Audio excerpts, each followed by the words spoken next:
கடவுள் அமைத்து வைத்த மேடை இணைக்கும் கல்யாண மாலை.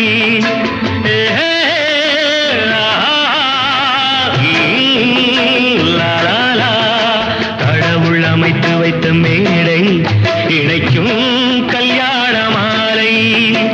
இன்னார்க்கு இன்னார் என்று எழுதி வைத்தானே தேவன் அன்று.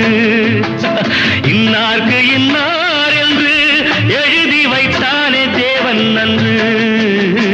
கடவுள் அமைத்து வைத்த மேடை இணைக்கும் கல்யாண மாலை. நான் ஒரு விகடகவி, இன்று நான் ஒரு கதை சொல்வேன். ஓங்கிய பெரும் காடு,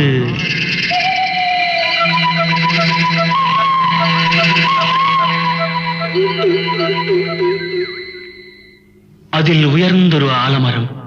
ஆலமரத்தினிலே அந்த